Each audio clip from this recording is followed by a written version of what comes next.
करें। सब लोग कृपा करके खड़े होकर उनका स्वागत करें। रावण साहब करे पुकार, शिक्षित हो पूरा परिवार।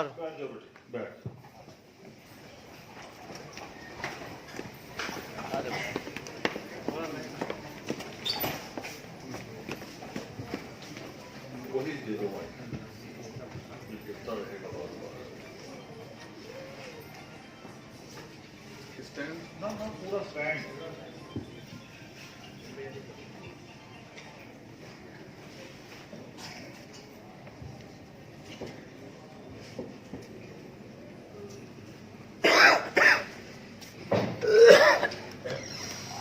धर्म प्रेमियों, जय वाल्मीकि।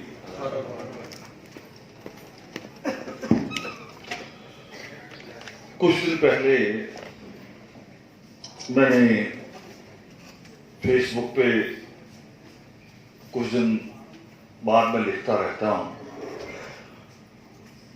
और मैंने लिखा था कुछ दिन पहले कि शिक्षा को उत्सव बनाओ।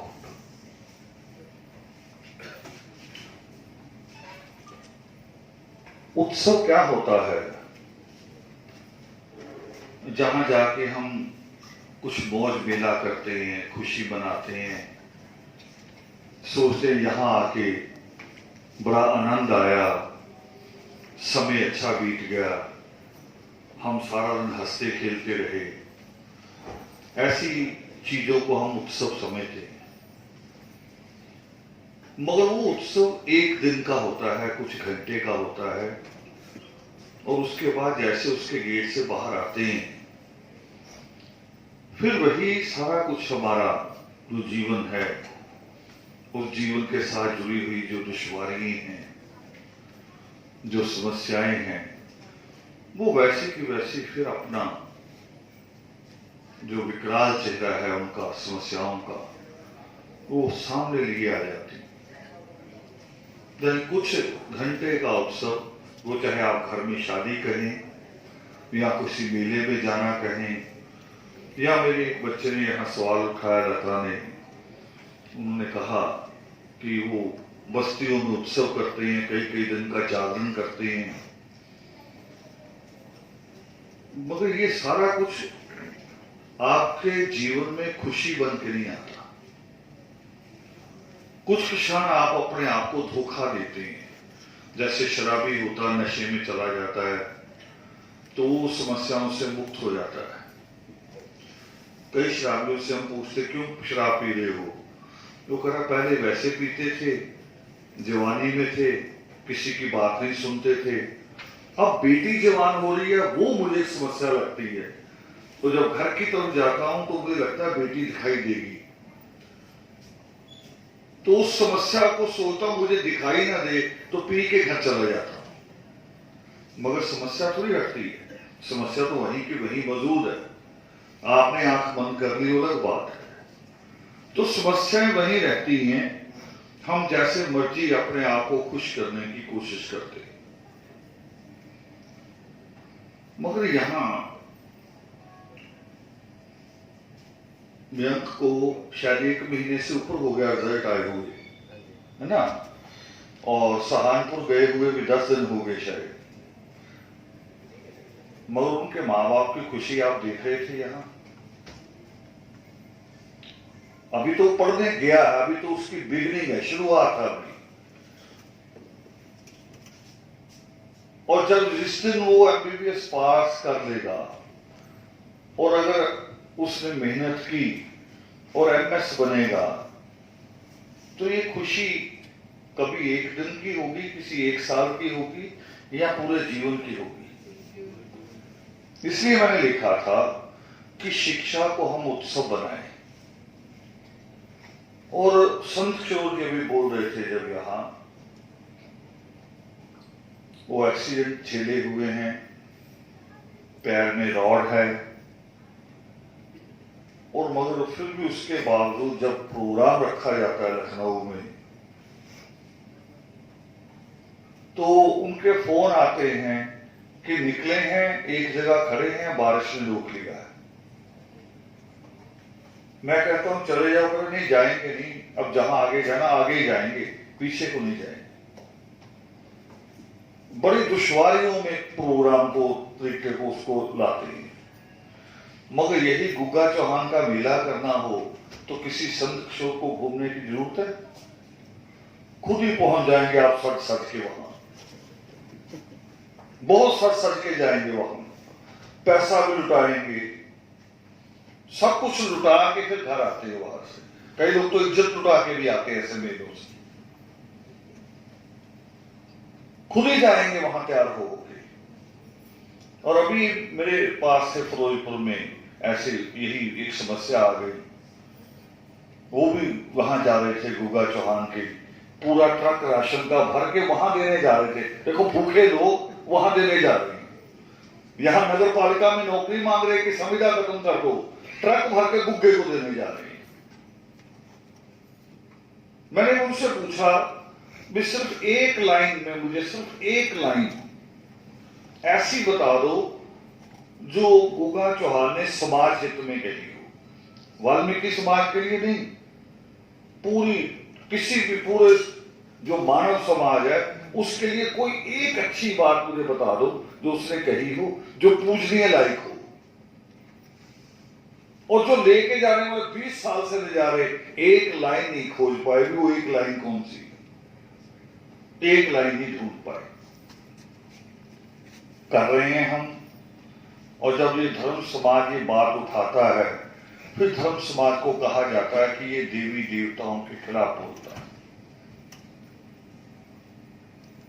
देवी देवता ही नहीं है, आप इस बात को नहीं समझ पा रहे। पता नहीं यहां यूपी के किसी एरिया में ऐसी परंपरा है या नहीं है। राजस्थान के कुछ हिस्सों में और हरियाणा के बड़े हिस्से में एक परंपरा है कि लड़की की शादी होती है तो शादी के वक्त जैसे वो पंडित को दान देते हैं, सारा कुछ होता है, तो एक रस्म ये होती कि लड़की के साथ देवी जाएगी। पता नहीं यहां भी कहीं ऐसे सुना हूं, है ना, कह रहे देवी जाएगी। पीपी सिंह जी बता रहे उत्तराखंड में होता है, तो यहां कुछ और होता होगा, यहां अजमेर भी जाता है ना, देवी जाएगी। अब हमें भी समझ में नहीं आता था कि देवी साथ जाती, देवी का क्या काम है? लड़की की शादी हो रही, दो आदमियों के बीच का संबंध है, लड़का लड़की के, देवी बीच में टांग क्यों उड़ा रही है? मगर उस वक्त सवाल ज्यादा बड़ा होता है, ये आप सारी बेटियां जितनी बहुएं यहां बैठी हैं, ये सोचिए कि जब उसी बेटी को शराबी पति मारता है, सास ससुर घर से बाहर निकाल देते हैं, वो देवी आती नहीं घर में बन के आ गई। जो साथ गई, देवी जो साथ गई है तो उससे निकल के आना चाहिए। वो उसको सामने आए कि नहीं इसको हाथ नहीं लगाना, मैं भी आई हुई हूं। मैंने ये सवाल अपने घर में भी सीखा। हमारी दादी एक बात बताया करती थी, उसने भी सीखी होगी जब उसकी शादी हुई। तो हमारी दादी की शादी दादाजी की सेकंड मैरिज थी, पहली दादी की डेथ हो गई वो कोई डिलीवरी केस में। तो हमारी दादी जब आई तो हमारी दादी को बताया गया भी पहले भी एक पत्नी थी जिसकी डेथ हुई, और उसको कहा बड़ी, कि वो बड़ी थी और यही है घर में, यही है ना, वो रहती है और तू इधर उधर ऐसे ऐसे ध्यान से रहना है। तो उससे यही बात हमें भी सिखाई, यानी 40 साल सिखाती रही, हम भी सीखते रहे बचपन में। और एक दिन कहीं जाना था बाहर सारे परिवार को, और दादी सारे कमरों को ताला लगाती कर दी। तो हमने अचानक ही दादी से कहा ताला क्यों लगा रही हो? तो कहीं घर खुला छोड़ के थोड़ी जाएंगे, कोई चोर आ गया। तो हमने कहा बड़ी दादी है तो जब चोर आएगा तो बड़ी दादी रोकेगी। तो उससे दादी को समझ में आएगा हमें कहा ही नहीं हुआ है, पता ही नहीं कहां गई। तो ऐसे कोई देवी देवता भी नहीं है, कोई देवी देवता नहीं है। कोई देवी देवता होता तो वो आपकी सुनता, वो आपके सिर से गंदगी की टोकरी उतारता। और अब तो गंदगी की टोकरी का सवाल नहीं है, वो शायद उस तरह से हमारी जान नहीं लेती थी जिस तरह से आज जब सीवर में आदमी उतरता है उसकी जान जाती है, गंदगी की टोकरी उस तरह से जान नहीं लेती थी। ये किसी देवी देवता को शर्म नहीं आ रही है ना। मैं दुख तो नहीं कहूंगा, उनको शर्म भी नहीं आ रही, क्योंकि उनके ठेकेदारों ने 6 तारीख को सड़कों पे खड़े होकर प्रदर्शन किया। कि क्या प्रदर्शन किया? कि दलितों को अलग अधिकार नहीं होना चाहिए। मनुस्मृति में ब्राह्मण को अधिकार रहा है हजारों साल तक कि वो किसी की कोई हत्या कर सकता है। ब्राह्मण बाकी जितने जो 3 गिनते हैं वो जो उन्होंने उनके हिसाब से हैं, क्षत्रिय है, वैश्य है, शूद्र है, ब्राह्मण इन तीनों की बेटी को उठा के ले जा सकता है, इनकी संपत्ति छीन सकता है। ये ब्राह्मण को अधिकार है मनुस्मृति में। आगे फिर दूसरे को 2 के ऊपर अधिकार है, आगे फिर इसको 1 के ऊपर अधिकार है, और ये चौथे को कोई अधिकार नहीं, इसको कोई अधिकार नहीं। तो इसने फिर इसने भी किया हुआ वैसे अधिकार है ना। अगर बच्चे बोले नहीं आज थोड़ा सा, आज अच्छे भाइयों वाली बहनें आई जा रही हैं, जितनी बेटियां बोली उन्होंने आके अपने अपने भाइयों का अच्छा रोल बताया है ना। नहीं तो हमारे यहाँ भी दलित के घर में भी गुलाम है, वो उसकी बहन है, बेटी है, बहू है, पत्नी है, दलित ने भी अपनी गुलाम रखी हुई है, वो उसके ऊपर अपना रूप चलाता है।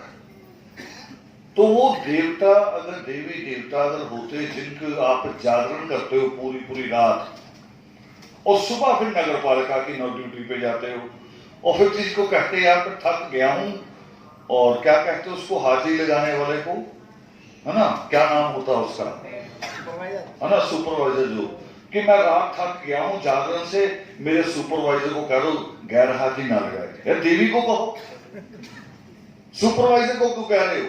जिसका जागरण कर रहा था सारी रात, चीख चीख के नाच रहा था, उसको कहो। ये बातें हम अपने आप को मनवाते नहीं है, डरते हैं। इन बातों को करने से भी डरते हैं कि देवी देवता नाराज ना हो जाए। मगर जहां हम खड़े हैं, जिस हालत में हैं, इससे ज्यादा कोई नाराज हो जाएगा? इससे ज्यादा क्या कर लेगा कोई? हमारा बच्चा सीवर में उतरता है, जिंदाबाद वापस नहीं आता, इससे ज्यादा देवी देवता हमारा क्या बिगाड़ रहे? हमें इस सवाल पे सोचना चाहिए। इसलिए संत किशोर जी थोड़ा गुस्से में बात कर रहे थे कि हम सेमिनार के लिए मिन्नत करने जाते हैं। देखो होना क्या है यहाँ कि आपके बच्चों को गाइडेंस मिल रही, बढ़िया बात मिल रही, यहाँ आपके बच्चों को यहाँ आके बोलने का अवसर मिलना कि यहाँ खड़े कैसे होना है, लोगों के आगे बात कैसे कहनी। यहाँ टीचर भी बाई थी तो वो कही मैं भले टीचर हूं मगर यहाँ आके मुझे डर लगता, यहाँ बात करने में मुझे हिम्मत चाहिए। और आदर्श वो छोटे बच्चों को उनके जीवन में ये घटना ला रहा, जो हम जब बड़े भी हो गए थे तो हमें मंच पे जाना नहीं मिला था, मगर हम ये एक अवसर पैदा कर रहे हैं कि यहाँ वो मंच पे आए, अधिकार पूर्वक अपनी बात कहना सीखे। इसलिए कहते लिख के ना लाओ, लिख के लाई हुई बात वो आपको कागज आपको बल देता रहता है, मेरे पास लिखा है। और जब आप बिना लिखे बोलते हैं तो वो आपकी असली ताकत होती है, आपके अंदर में बात भी सच्ची होती है वो, और वो ताकत भी होती है। और वो ताकत आदर्श आपको दे रहा मंच बना के। किसी बच्चे से कोई पैसा नहीं मांगा जाता, इसकी कोई फीस नहीं लगती। अभी जो लास्ट सेमिनार हमारा हुआ करनाल से पहले लुधियाना में, और क्योंकि वो इंडिया का बड़ा सेमिनार 1000-1500 बच्चा बैठता है उसमें, तो मैंने उस वक्त सारे साथियों से कहा कि संडे का दिन होता है, स्कूल की बसें लो, तेल भी अपनी जेब से डुलाओ, बच्चों से पैसा नहीं लेना, गाड़ी बस्ती के बाहर खड़ी करो, अगर 10 बच्चे आने हैं गाड़ी आप खड़ी कर दोगे तो 20 आएंगे। और यही हुआ आपकी बात। आपकी बात लुधियाना का वो 1300 सीट वाला हॉल भी ओवर था। हमें समझ में नहीं आ रहा था अगला स्टेप क्या करेंगे, है ना, तो कोई भी नहीं रास्ते मिलेंगे। तो अगले स्टेप में मैं लखनऊ के बारे में सोच रहा था, कल इन साथियों से बात भी की मैंने कहा हमें इन हॉल पे निर्भर नहीं रहना है, हमारी अपनी जगह होनी चाहिए, अपना हमारा होना चाहिए। फिर हम वहां साल में एक बार नहीं, जब चाहे बच्चों की पेपर भी निकलते कई सर्विसेज के लिए, चाहे क्लरिकल हो चाहे उससे ऊपर के हो, हम उसका भी कोचिंग दे सकते हैं महीना वहां बिठा के। हमारी अपनी जगह हो, हमें वो भी यहाँ जगह लखनऊ में, लखनऊ के आसपास, है ना। और मैं इनको अपने तरीके से कह रहा था, हालांकि बच्चों का बहुत दिमाग है, मैं कह रहा था भी जो मलिन बस्ती है हमारी, वहां कई बड़ी बड़ी बिल्डिंगें सस्ती मिल जाती है ना, और मुस्लिम बस्तियों में भी होती हैं। हमें ये वाला बीच में भी तोड़ना है ना। मुस्लिम को बिना वजह पता ही नहीं, किसी को पता नहीं मुसलमान हमारा दुश्मन क्यों है। पूरा वाल्मीकि समाज अपने आप को तैयार रखता लड़ने को, पता है नहीं दुश्मन क्यों है। अब 6 तारीख को जो आपके खिलाफ आए वो मुसलमान थे, जो कहने आए इनका आरक्षण खत्म करो, जो कहने आए कि इनका दलित एक्ट खत्म करो, वो ईसाई थे, सिख थे, मुसलमान थे। वो सारा का सारा जो अपने आप को आप गिनते हो तिलक लगा के, वो सारा वही हिंदू समाज था, ब्राह्मण समाज था। मगर आए कहां, ये कोई ज्यादा बड़ी चिंता की बात नहीं है। आए कहां, जहां जहां उनकी सरकार इलेक्शन लड़ने जा रही है, सरकार ने स्पॉन्सर किया, पुलिस अधिकारियों को कहा कि ये बेचारे प्रदर्शन करेंगे, आसपास घेरा डाल के रखना, अगर एक भी दलित आ गया इनको उल्टा काम देगा, छील देगा इनको। बड़ी सुरक्षा में प्रदर्शन करवाए बेचारों के, और कैमरे भी अपने मंगाए भी, इनकी जल्दी जल्दी इनकी वीडियो बनाओ, जल्दी जल्दी टीवी में डालो। ये सारा दिन सड़क पे बैठने वाले नहीं है, मगर हम उसका जब जवाब देंगे तो बहुत सख्त जवाब देंगे। और ये हुआ क्यों है? हुआ इसलिए कि 2 अप्रैल के बाद उनको लगने लगा है कि अगर ये दलित नीचे से निकल गया तो ब्राह्मण कितना बचेगा? ब्राह्मण और बनिया 15%, और 15% तो कभी सत्ता में आने की सोच ही नहीं सकता। उनको ये चिंता हो गई। अब वो कभी एक्ट को दोबारा पास करने की बात करते हैं, कभी रोकने की बात, यानी अब वो बुद्धि मलिन हो गई, वो बुद्धि समझ नहीं पा रही असल में हम करें क्या। तो दोनों कदम उठा रहे। इसको कहते हैं, वो एक कहानी होती थी बच्चों की किताब में, है ना, चोर को पकड़ दिया, करे बता 100 जूते खाएगा कि 100 प्याज खाएगा। तो अब हमारी जो मोदी सरकार है, अमित शाह और मोदी दोनों मिलके 100 जूते भी खा रहे हैं, 100 प्याज भी खा रहे हैं, क्योंकि वो सुप्रीम कोर्ट ने फैसला नहीं दिया। सुप्रीम कोर्ट से फैसला हमारे खिलाफ लिया गया था। और जब 2 तारीख को उनको लगा कि इतने लोग आ गए हैं, अब उनको कहा, फिर सोचा भी इस पर फिर दोबारा झुक जाओ, भी जूते भी खाओ और प्याज भी खाओ। और ऐसा ही होता है, जो बुद्धिहीनता से काम करते हैं उनके साथ यही होता है। तो आज के सेमिनार में और बहुत सारी बातें उठी, और एक पेशे पे बहुत ज्यादा बात हो गई, डॉक्टर पे, है ना। और मेरे पीछे जो बैनर लगा है IAS PCS का, तो उसमें भी मैं बच्चों से एक बात कर रहा हूं लगातार कि IAS और PCS या IPS, उसको एक रेशो से तरीके से बात समझ लेती है। कभी कभी 10 लाख बच्चा बैठता है पेपर में, और IAS चाहिए कितने होते हैं? 1000 से भी कम। यानी कितनी जीरो उड़ जाएंगी पीछे से? 6 जीरो उड़ जाती हैं। 10 लाख की 6 जीरो उड़ जाती हैं।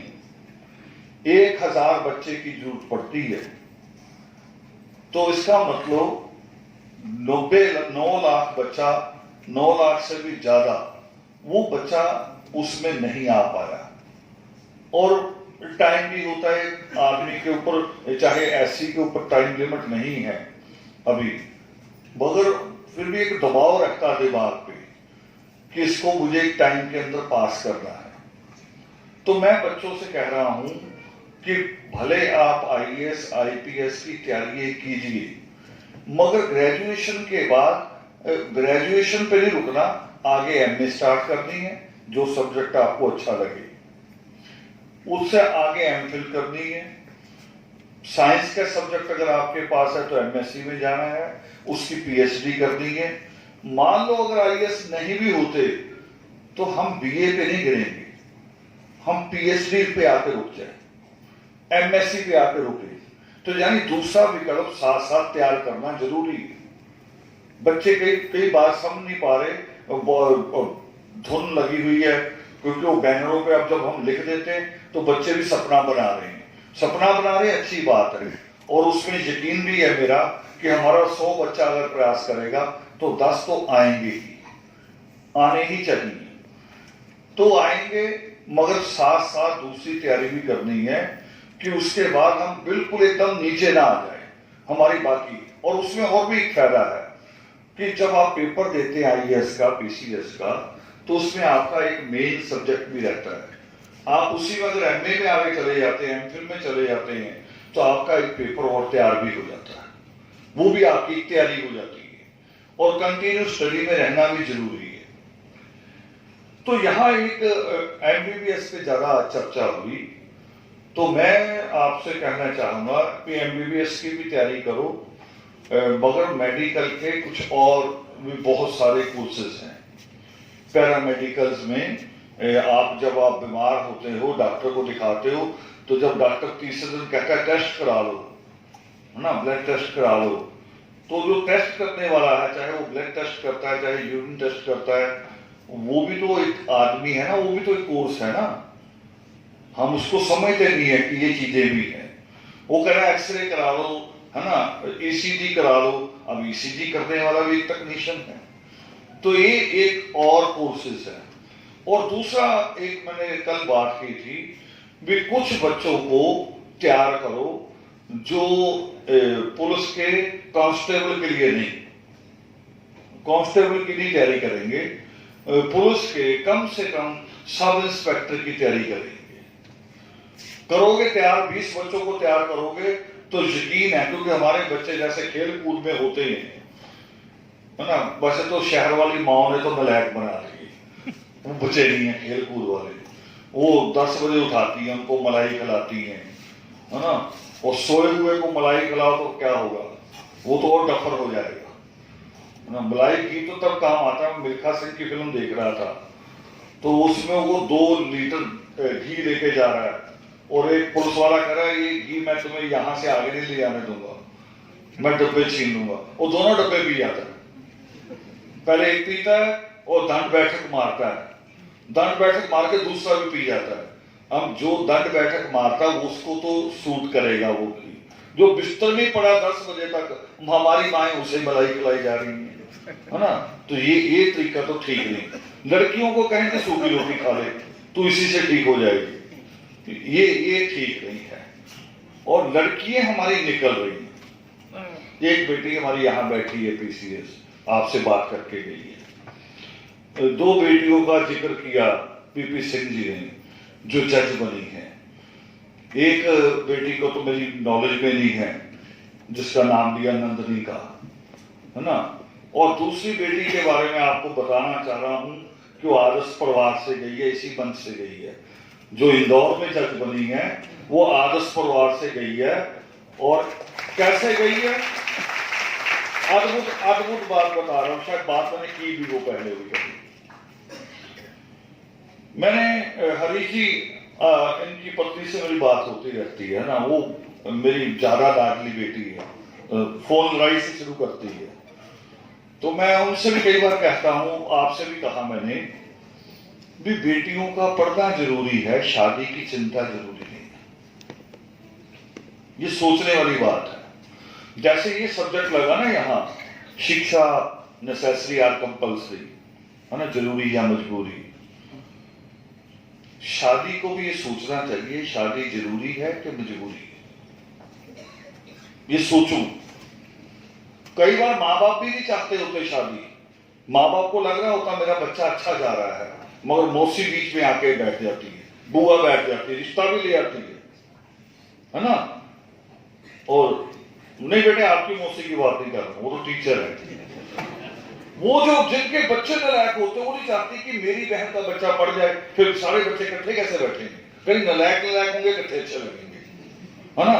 पढ़ लिख जाएंगे तो ये बाहर हो जाएगा, मेरा बच्चा तो बेचारा जब ये आया करेगा, इसको चाय ट्रे लेके खड़ा होगा, उसको साफ कहना पड़ेगा।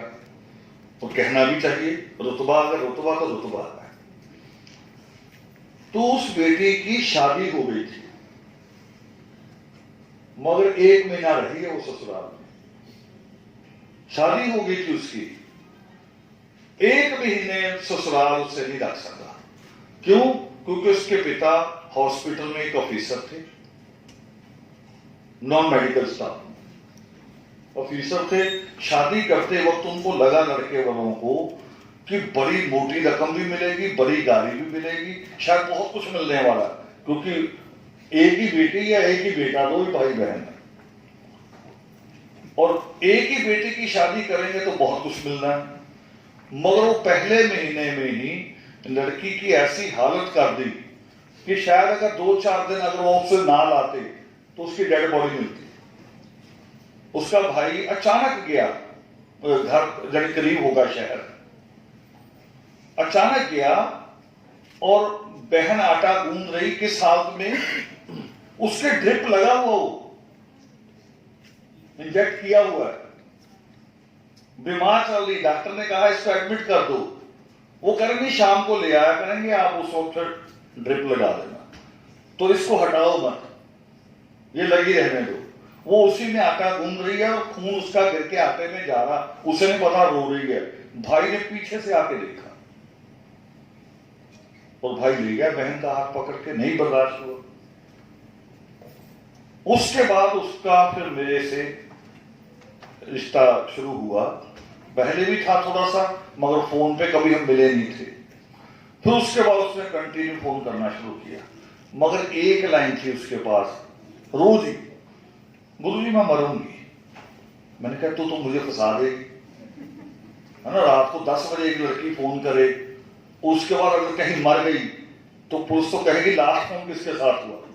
पीपी सिंह भी यही कहेंगे, है ना, आप भी यही कहोगे, अच्छा रावण जी रात को लड़की से बात कर रहे थे और वो मर गई।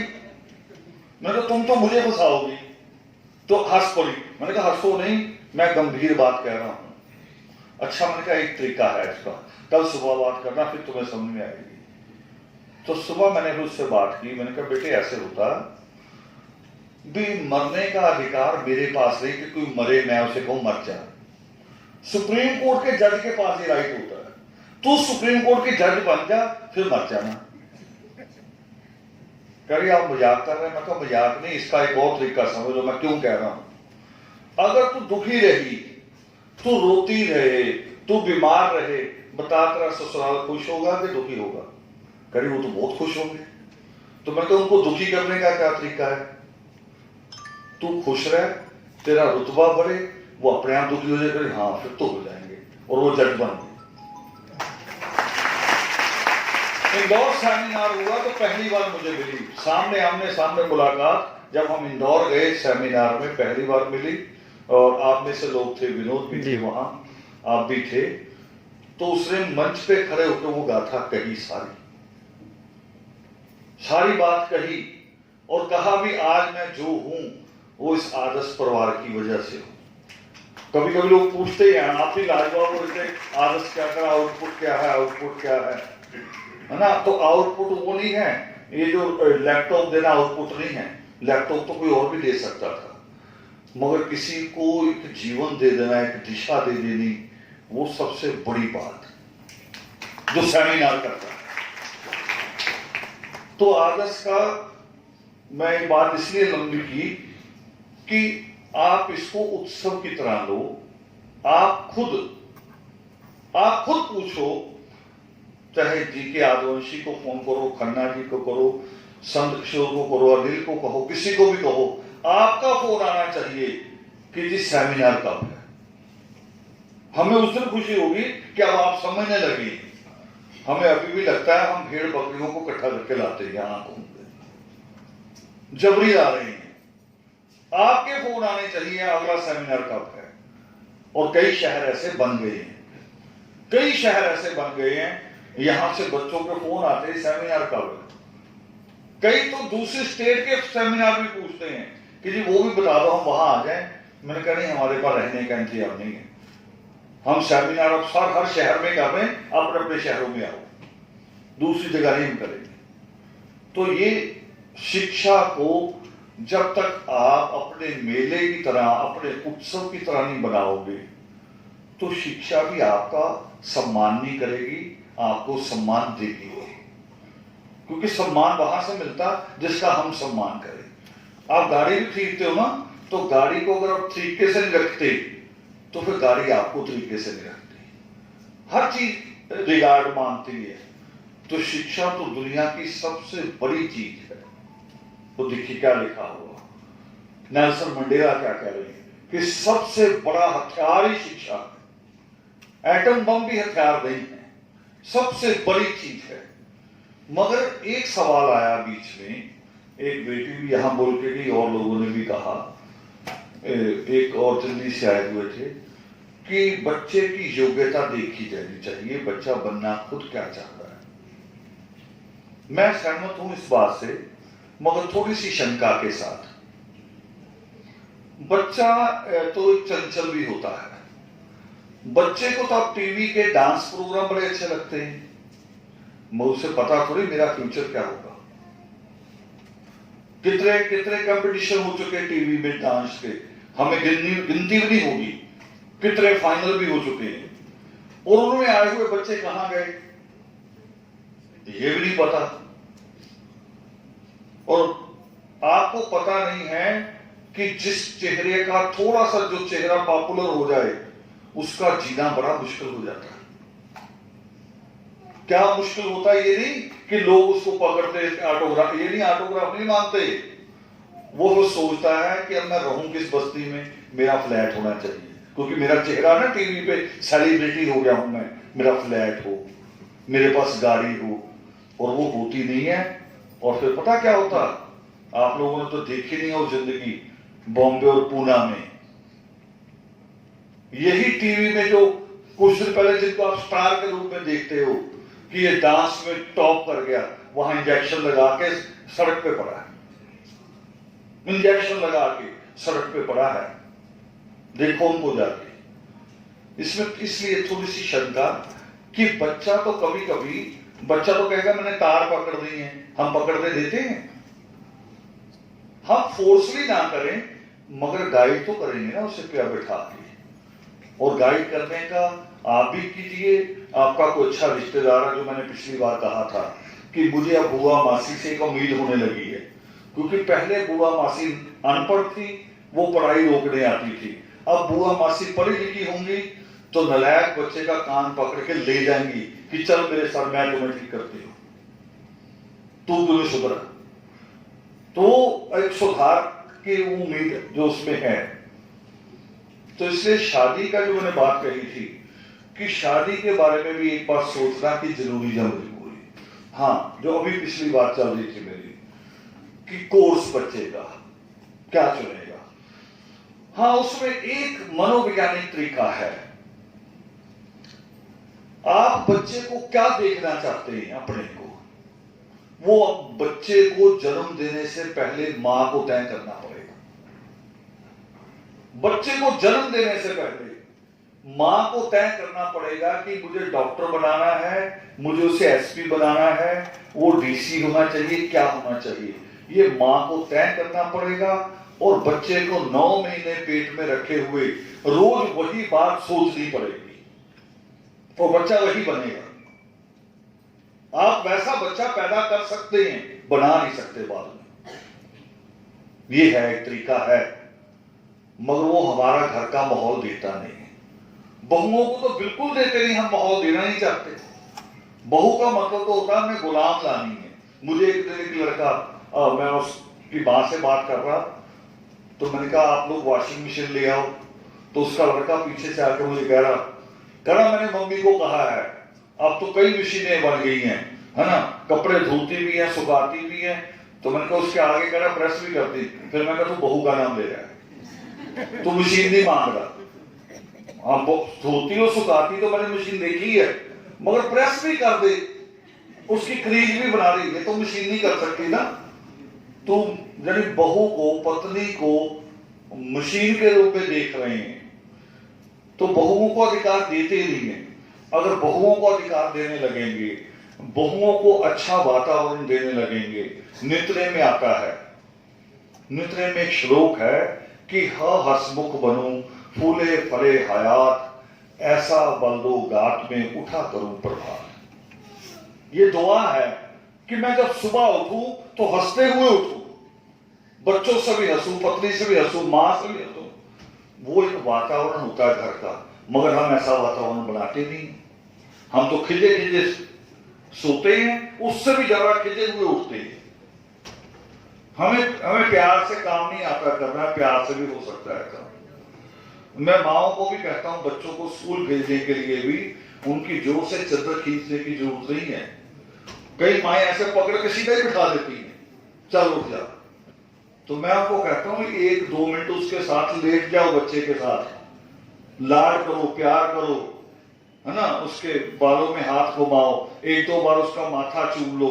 जिसको इतना कुछ करोगे उठ ही जाएगा बेचारा, मगर प्यार से उठेगा, खिजा हुआ नहीं उठेगा, है ना। ये वातावरण देने की जरूरत है।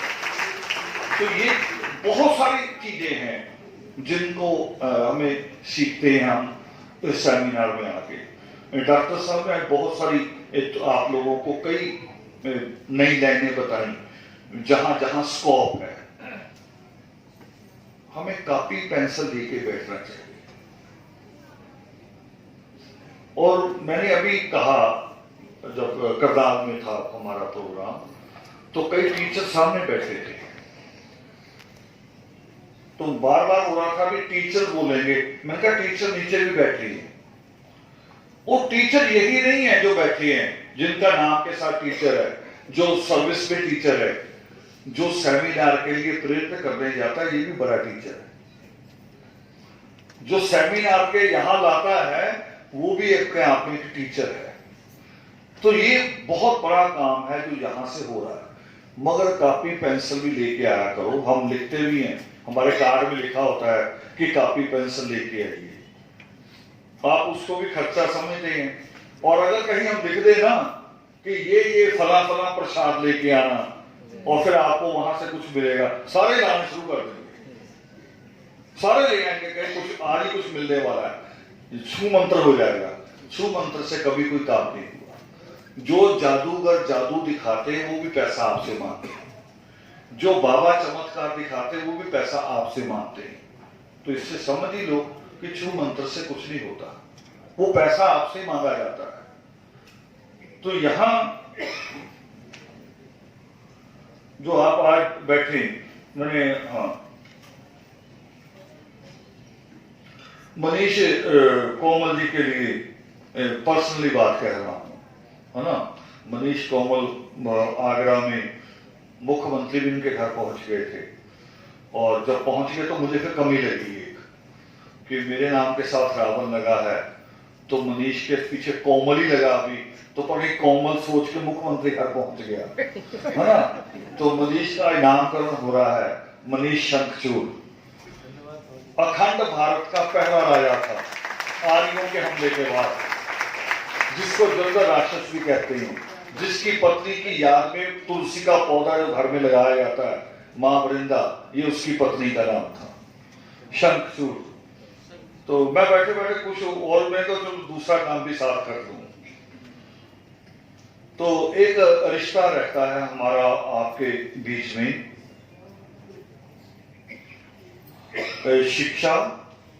शिक्षक और विद्यार्थी के बीच में एक रिश्ता रहता है। मैं 2 साल पहले कॉलेज के ओरिएंटेशन प्रोग्राम में भी गया, तो उनको 15 दिन का प्रोग्राम था।